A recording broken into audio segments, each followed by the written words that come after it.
नमस्कार दोस्तों, एक बार फिर से आप लोगों का अपना चैनल R1 क्लासेज पर आपका स्वागत है। आज हम लेकर आए हैं क्लास टेंथ का फिजिक्स का दूसरा चैप्टर प्रकाश का अपवर्तन का 25 महत्वपूर्ण ऑब्जेक्टिव लेकर आए हैं। ठीक है, इसके पहले इस चैप्टर का यानी कि प्रकाश के अपवर्तन चैप्टर का 25 ऑब्जेक्टिव प्रश्न करवा चुके हैं। कितना? 25 ऑब्जेक्टिव प्रश्न करवा चुके हैं। तो जो भी उस वीडियो को ना देखे हैं पहले उस वीडियो को जाकर देखिए, डिस्क्रिप्शन में उसका लिंक मिल जाएगा। तो चलिए शुरू करते हैं 26 नंबर क्वेश्चन से। तो 26 नंबर क्वेश्चन कहता है कि अपवर्तन की परिभाषा क्या है। किसकी परिभाषा? अपवर्तन की परिभाषा क्या है? तो अपवर्तन की परिभाषा क्या है? प्रकाश का एक सतह से टकराकर लौटना नहीं। प्रकाश का एक सतह से टकराकर लौटना क्या कहलाता है? परावर्तन ना कहलाता है बुआ। प्रकाश का एक सतह से टकराकर लौटना क्या कहलाता है? परावर्तन। लेकिन यहाँ तो अपवर्तन की परिभाषा पूछा है। अच्छा, दूसरा, प्रकाश का एक माध्यम से दूसरे माध्यम में मुड़ना। प्रकाश का एक माध्यम से दूसरे माध्यम में मुड़ना। तीसरा है सी नंबर, प्रकाश का अवशोषित होना, ये भी नहीं होगा। प्रकाश का बिखरना, ये भी नहीं होगा। तो प्रकाश का एक माध्यम से दूसरे माध्यम में जाकर मुड़ना, यही प्रकाश का अपवर्तन कहलाता है। ये क्या कहलाता है? प्रकाश का अपवर्तन। नहीं बताए थे कि जब प्रकाश एक माध्यम से दूसरे माध्यम में प्रवेश करती है, जब प्रकाश एक माध्यम से दूसरे माध्यम में क्या करती है? प्रवेश करती है, तो इसका क्या होता है वो कि गति दिशा और तरंगदैर्घ्य क्या होता है? बदल जाता है। क्या होता है बुआ? बदल जाता है कि नहीं? ये अपवर्तन का परिभाषा होता है। तो अपवर्तन का परिभाषा क्या हो जाएगा? तो प्रकाश एक माध्यम से दूसरे माध्यम में जाकर क्या होता है? मुड़ता जाता है। चलिए, क्लियर है बुआ? तो 26 का ऑप्शन नंबर कितना हो जाएगा? बी। 27 नंबर कहता है कि जब प्रकाश दुर्बल माध्यम से सघन माध्यम में जाता है, जब प्रकाश दुर्बल माध्यम से सघन माध्यम में जाता है तो किसकी दिशा बदल जाती है? किसकी दिशा बदल जाती है? गति की, आवृत्ति की, तरंगदैर्घ्य की? डी में दिया है दोनों, ए और सी। तो जब प्रकाश क्या होता है वो कि विरल माध्यम से सघन माध्यम में जाता है, यहाँ जो दुर्बल लिखा है ना वो यहाँ विरल हो जाएगा। तो जब प्रकाश विरल माध्यम से सघन माध्यम में जाता है तो किसकी दिशा बदलती है? तो गति का दिशा बदलता है और तरंगदैर्घ्य का दिशा बदलता है, यानी कि ऑप्शन नंबर डी हो जाएगा, यानी कि दोनों, ए और सी दोनों हो जाएगा। है कि नहीं? ऑप्शन नंबर कितना? डी हो जाएगा। चलिए, क्वेश्चन नंबर 28 हुआ। कहते हैं किस माध्यम का अपवर्तनांक सबसे अधिक होता है? अपवर्तनांक की बात किया बुआ, तो किस माध्यम का अपवर्तनांक सबसे अधिक होता है बुआ? ए में दिया जल, ए में क्या दिया? जल, बी में वायु, सी में कांच, डी में हीरा। तो किस माध्यम का अपवर्तनांक सबसे ज्यादा होता है? वो तो हीरा का होता है, ऑप्शन नंबर डी हो जाएगा। और हीरा का अपवर्तनांक कितना होता है? 2.42 होता है। हीरा का अपवर्तनांक कितना होता है? 2.42 सबसे ज्यादा होता है। ऑप्शन नंबर कितना हो जाएगा? डी। प्रश्न नंबर 29 कहता है कि आपतन कोण और अपवर्तन कोण का अनुपात किस नियम से जुड़ा होता है? अब बताइए, आपतन कोण और अपवर्तन कोण का अनुपात किस नियम से जुड़ा हुआ है? न्यूटन का नियम? नहीं, न्यूटन का नियम में तो आपतन कोण अपवर्तन कोण आएगा ही नहीं ना। स्नेल का नियम में आ सकता है वो, क्योंकि स्नेल का नियम क्या कहता है? स्नेल का नियम कहता है कि आपतन कोण की जया और अपवर्तन कोण की जया का अनुपात एक नियतांक होता है, जिसे स्नेल का नियम कहा जाता है। अब बताइए, आई आपका आपतन कोण हो गया, आर क्या हो गया? अपवर्तन कोण। तो आपतन कोण और अपवर्तन कोण जुड़ा हुआ है कि नहीं जुड़ा हुआ? तो किससे जुड़ा होता है बुआ? स्नेल का नियम से। ऑप्शन नंबर कितना हो जाएगा? बी। ऑप्शन नंबर कितना हो जाएगा बुआ? बी हो जाएगा। 29 का बी। आगे बढ़ते क्वेश्चन नंबर 30 में है अपवर्तन के समय किसमें परिवर्तन नहीं होता है? अपवर्तन के समय किसमें परिवर्तन नहीं होता है? तो अपवर्तन के समय आपका 3 चीज में परिवर्तन होता है बुआ। पहले ये समझिए परिवर्तन कई चीज में होता है? 3 चीज में। गति में होता है, दिशा में होता है, तरंगदैर्ध्य में होता है। गति, दिशा, तरंगदैर्ध्य में परिवर्तन होता है तो परिवर्तन किस में नहीं होगा? तो आपका आवृत्ति में ऑप्शन नंबर कितना हो जाएगा? डी। ऑप्शन नंबर कितना हो जाएगा बुआ? डी हो जाएगा। आवृत्ति में परिवर्तन नहीं होता है। क्वेश्चन नंबर 31, यदि अपवर्तनांक 1 से कम हो, यदि अपवर्तनांक 1 से कम हो तो इसका अर्थ है प्रकाश की गति माध्यम में, प्रकाश की गति माध्यम में अधिक है। प्रकाश की गति माध्यम में क्या है? अधिक है। अच्छा, बी नंबर है प्रकाश की गति माध्यम में कम है। प्रकाश की गति समान है, प्रकाश अवशोषित है। तो डी नंबर तो बिल्कुल नहीं होगा बुआ। प्रकाश की गति समान है, ये तो बिल्कुल नहीं होगा, है कि नहीं? प्रकाश की गति माध्यम में कम है, ये भी नहीं होगा। तो आपका हो जाएगा बुआ कितना? यानी कि ऑप्शन नंबर ए हो जाएगा। यानी कि प्रकाश की गति माध्यम में क्या है? अधिक है। प्रकाश की गति माध्यम में अधिक रहता है तो अपवर्तनांक 1 से कम होता है कि नहीं? क्वेश्चन नंबर 31 का ए हो जाएगा। 32 नंबर, 32 नंबर कहता है प्रकाश की किरण जब लंबवत गिरती है, प्रकाश की किरण जब लंबवत गिरती है तो ए नंबर ऑप्शन मुड़ जाती है, बी वापस लौट जाती है, सी सीधे गुजर जाती है, डी बिखर जाती है। कौन हो जाएगा बुआ? आप लोग कमेंट कीजिएगा कि प्रकाश की किरण जब लंबवत गिरती है तो क्या होती है? मुड़ जाती है, वापस लौट जाती है, सीधे गुजरती है, बिखर जाती है। तो ये क्वेश्चन कल भी आया था बुआ, जब पहला पार्ट था तो उसमें भी आया था, कल का वीडियो में भी आया था कि प्रकाश की किरण जब लंबवत गिरती है तो सीधे गुजर जाती है। ऑप्शन नंबर क्या हो जाएगा? सी हो जाएगा। प्रकाश की किरण जब लंबवत गिरती है तो क्या गुजरती है? सीधे गुजर जाती है। ऑप्शन नंबर कितना हो जाएगा? सी।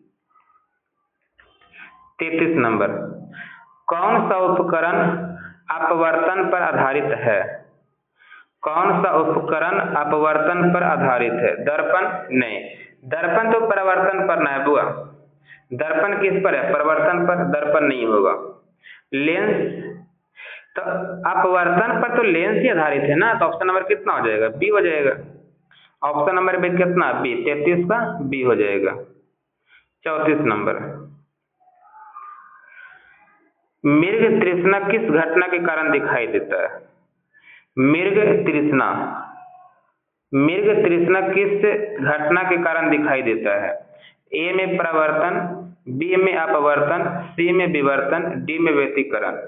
तो मृग तृष्णा जो है वो अपवर्तन के कारण दिखाई देता है। ऑप्शन नंबर कितना हो जाएगा? बी। याद रखिएगा, मृग तृष्णा, कौन तृष्णा? मृग तृष्णा किस घटना के कारण दिखाई देता है? तो अपवर्तन के कारण दिखाई देता है। ऑप्शन नंबर बी हो जाएगा।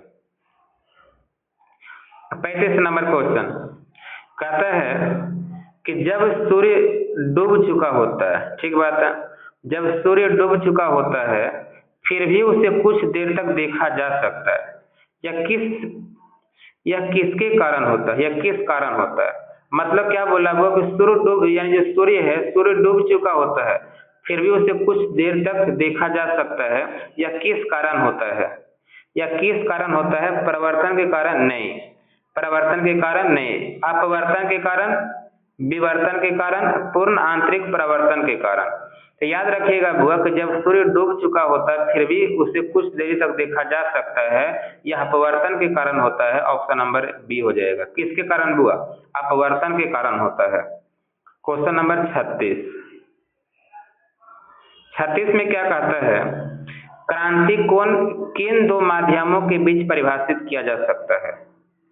क्रांतिक कोण किन दो माध्यमों के बीच परिभाषित किया जा सकता है? दुर्बल और सघन।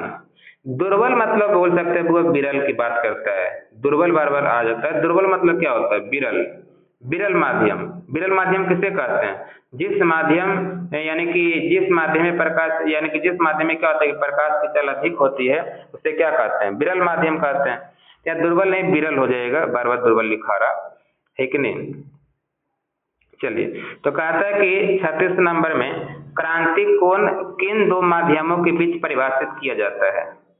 क्रांतिक कोण किन दो माध्यमों के बीच परिभाषित किया जाता है? विरल और सघन के बीच? नहीं। विरल और सघन के बीच? नहीं। सघन और दुर्बल के बीच हो सकता है? दोनों सघन? नहीं। दोनों दुर्बल? नहीं। तो किसमें हो जाएगा वो? सघन और विरल के बीच, ऑप्शन नंबर बी हो जाएगा। क्रांतिक कोण का परिभाषा में आया था ना हुआ कि जब प्रकाश की किरण सघन माध्यम से विरल माध्यम में जाती है, सघन से विरल में जाती है, जब प्रकाश की किरण सघन माध्यम से विरल माध्यम में जाती है कि नहीं? सघन माध्यम से विरल माध्यम में जाती है तो आपतन कोण के संगत, आपतन कोण के संगत कोण जो होता है उसका कोण का मान 90 डिग्री होता है, उसे क्या कहते हैं? क्रांतिक कोण कहते हैं। तो ऑप्शन नंबर कितना हो जाएगा? बी। 36 का बी हो जाएगा। 37 नंबर, पूर्ण आंतरिक परावर्तन की शर्त क्या है? तो पूर्ण आंतरिक परावर्तन का शर्त क्या है? किरण दुर्बल से सघन माध्यम में जाए। किरण दुर्बल से सघन माध्यम में जाए, दुर्बल की जगह विरल होगा, हर बार दुर्बल लिखा गया है टाइपिंग में। किरण विरल माध्यम से सघन माध्यम में जाए? नहीं। आपतन कोण क्रांतिक कोण से बड़ा होगा, ये क्वेश्चन कल भी आया था, याद रखिएगा। पूर्ण आंतरिक परावर्तन की शर्त क्या है? तो आपतन कोण क्या होगा? क्रांतिक कोण से बड़ा होगा, याद रखिएगा, ऑप्शन नंबर बी। आपतन कोण क्रांतिक कोण से क्या होगा? बड़ा होगा, तो पूर्ण आंतरिक परावर्तन हो जाता है।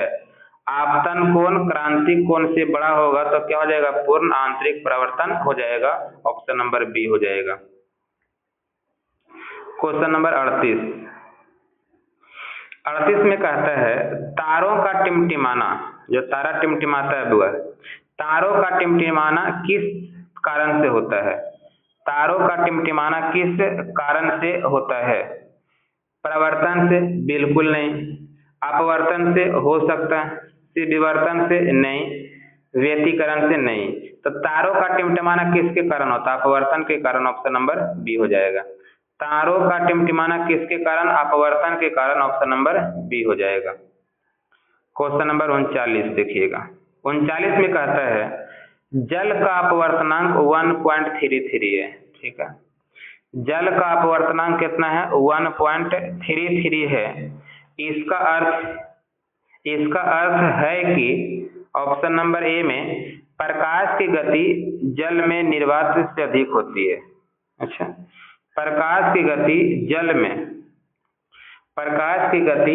में निर्वात से क्या होता है? अधिक होता है। नहीं, ये तो बिल्कुल गलत हो जाएगा ना बुआ। दूसरा, प्रकाश की गति जल में निर्वात से कम होगा। प्रकाश की गति जल में निर्वात से क्या होगा? कम होगा। प्रकाश की गति समान होगा? ये बिल्कुल नहीं होगा। प्रकाश की गति शून्य, ये भी नहीं होगा। तो ऑप्शन नंबर कितना हो जाएगा? बी। प्रकाश की गति जल में निर्वात से क्या होगा? कम होगा। प्रकाश की गति जल में निर्वात से क्या होगा? कम होगा, ठीक है। ऑप्शन नंबर कितना हो जाएगा? बी। 39 का बी हो जाएगा। Question number 40।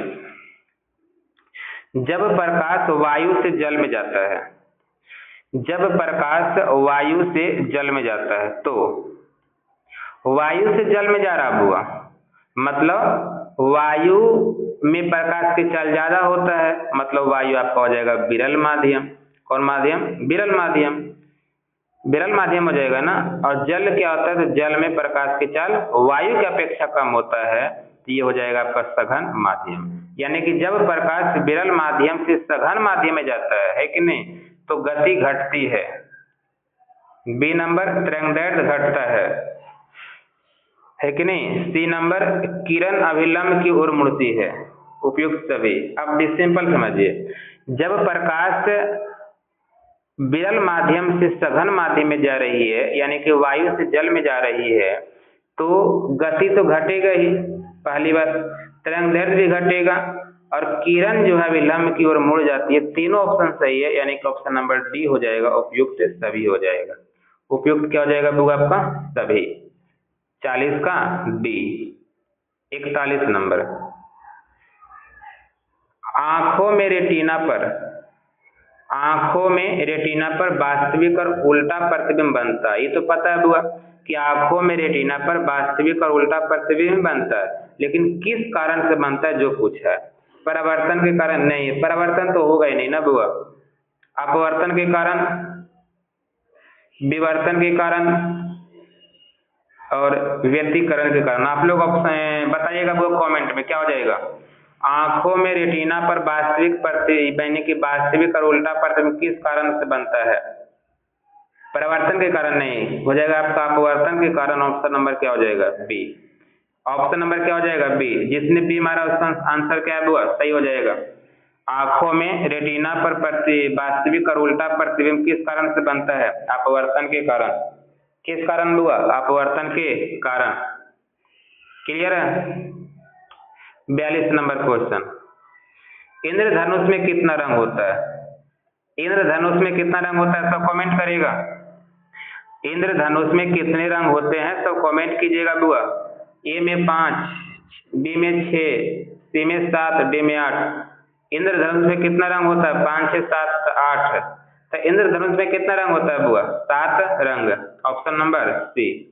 इंद्रधनुष में कितना रंग? 7 रंग होता है। Option number C. जिसका सी है आंसर है उसका राइट आंसर है। 43 नंबर कहता है कि जब प्रकाश जल से वायु में जाता है, देखो फिर वही बात, जब प्रकाश जल से वायु में जाता है तो जल से वायु में जा रहा, तो जल में क्या होता है कि वायु की अपेक्षा प्रकाश की चाल कम होती है, तो जल क्या हो जाएगा? सघन माध्यम। और वायु क्या हो जाएगा आपका? तो वायु आपका हो जाएगा बुआ यानी कि विरल माध्यम, क्योंकि जल की अपेक्षा वायु में प्रकाश की चाल क्या होता है? ज्यादा होता है, क्या हो जाएगा? विरल माध्यम। तो जब प्रकाश जल से वायु में यानी कि बोल सकते हैं कि सघन माध्यम से विरल माध्यम में जाता है तो क्रांतिक कोण शून्य होता है, बहुत बड़ा होता है, लगभग 48 डिग्री होता है, या डी 90 डिग्री होता है। शून्य तो नहीं होता है बुआ, बहुत बड़ा भी नहीं होता है, 90 डिग्री तो बिल्कुल नहीं। तो आपका ऑप्शन हो जाएगा लगभग 48 डिग्री होता है। ऑप्शन नंबर सी हो जाएगा। लगभग कितना डिग्री होता है? 48 डिग्री। ऑप्शन नंबर कितना हो जाएगा? सी। ऑप्शन नंबर सी। 43 का कितना हो जाएगा? सी हो जाएगा। Question number 44। जब प्रकाश का आपतन कोण 90 डिग्री होता है, ठीक है, जब प्रकाश का आपतन कोण 90 डिग्री होता है तो अपवर्तन कोण कौन कौन बुआ? अपवर्तन कोण क्या होगा? तो जब प्रकाश का आपतन कोण 90 डिग्री तो अपवर्तन कोण भी कितना हो जाएगा? 90 डिग्री हो जाएगा। ऑप्शन नंबर कितना? बी। 44 का कितना हो जाएगा? बी। 44 का बुआ बी हो जाएगा। 45 नंबर। किस उपकरण में प्रिज्म का प्रयोग अपवर्तन के लिए होता है? किस उपकरण में प्रिज्म का प्रयोग अपवर्तन के लिए होता है? कमेंट सब कीजिएगा इसका आंसर बुआ। दूरबीन में, सूक्ष्मदर्शी में, स्पेक्ट्रोमीटर में या कैमरा में? सब कमेंट कीजिएगा किस उपकरण में प्रिज्म का उपयोग अपवर्तन के लिए होता है? दूरबीन में नहीं हो जाएगा। सूक्ष्मदर्शी में नहीं। सी स्पेक्ट्रोमीटर में। ऑप्शन नंबर कितना हो जाएगा? सी। ऑप्शन नंबर क्या हो जाएगा? सी। प्रिज्म का प्रयोग अपवर्तन के लिए होता है किसमें? स्पेक्ट्रोमीटर में। ऑप्शन नंबर सी हो जाएगा। 45 का सी हो जाएगा। जिसका भी सी आंसर है राइट आंसर है। 46 नंबर प्रश्न। प्रकाश की किरण जब कांच से निकलकर वायु में जाती है, अब देखिए कांच से निकलकर वायु में जा रही है बुआ, तो कांच में क्या होता है? प्रकाश की चाल वायु की अपेक्षा कम होता है, तो कांच हो जाएगा सघन माध्यम। चलिए, तो वायु क्या हो जाएगा आपका? विरल माध्यम। तो जब प्रकाश की किरण कांच से निकलकर वायु में जाती है यानी कि सघन माध्यम से विरल माध्यम में जाती है, तो सघन से विरल जा रहा बुआ, ठीक है, तो गति बढ़ती है, बिल्कुल बढ़ती है। तरंग दैर्ध्य बढ़ता है, ये भी सही है। किरण अभिलंब से दूर भागती है, ये भी सही बात है। यानी कि ऑप्शन नंबर कितना हो जाएगा बुआ? डी। पूरा सही है ना बुआ? जब सघन से विरल में जाता है, तो तीनों चीज होता है ना, बदलता है, गति बढ़ जाती है, तरंग दैर्ध्य बढ़ जाता है, किरण अभिलंब से दूर भागती है कि नहीं? यानी कि उपयुक्त सभी हो जाएगा। ऑप्शन नंबर डी हो जाएगा। 46 का डी। 47 नंबर। सूर्योदय और सूर्यास्त के समय सूर्य लाल क्यों दिखाई देता है? सब कमेंट करेगा बुआ। सूर्योदय और सूर्यास्त के समय, सूर्योदय और सूर्यास्त के समय सूर्य लाल क्यों दिखाई देता है? सब कमेंट करेगा। परावर्तन के कारण, अपवर्तन के कारण, प्रकीर्णन के कारण, डी विवर्तन के कारण। सब कमेंट करेगा। सूर्योदय और सूर्यास्त के समय सूर्य लाल क्यों दिखाई देता है? तो आपको आ जाएगा प्रकीर्णन के कारण, ऑप्शन नंबर सी हो जाएगा।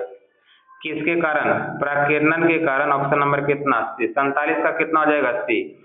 जिसका भी सी है राइट आंसर है। 48 नंबर। लेंस का फोकस किस कारण बनता है? लेंस का फोकस किस कारण बनता है? परावर्तन के कारण? नहीं। अपवर्तन के कारण हो सकता है, विवर्तन के कारण हो सकता है, व्यतिकरण के कारण हो सकता है। बताइएगा लेंस का फोकस किस कारण बनता है? सब कमेंट कीजिएगा बुआ, सब कमेंट करेगा। तो लेंस का फोकस बनता है बुआ अपवर्तन के कारण। ऑप्शन नंबर क्या हो जाएगा? बी। ऑप्शन नंबर बी हो जाएगा। 48 का बी। 49 नंबर। दूरबीन और सूक्ष्मदर्शी किस सिद्धांत पर आधारित है? बताइएगा। दूरबीन और सूक्ष्मदर्शी किस सिद्धांत पर आधारित है? परावर्तन पर, अपवर्तन पर, विवर्तन पर, व्यतिकरण पर। कमेंट करेगा। दूरबीन और सूक्ष्मदर्शी किस सिद्धांत पर आधारित है? कमेंट करेगा सब बुआ। तो किस पर है बुआ? अपवर्तन पर। ऑप्शन नंबर बी हो जाएगा। राइट आंसर कितना हो जाएगा? बी। ऑप्शन नंबर कितना हो जाएगा बुआ? बी हो जाएगा।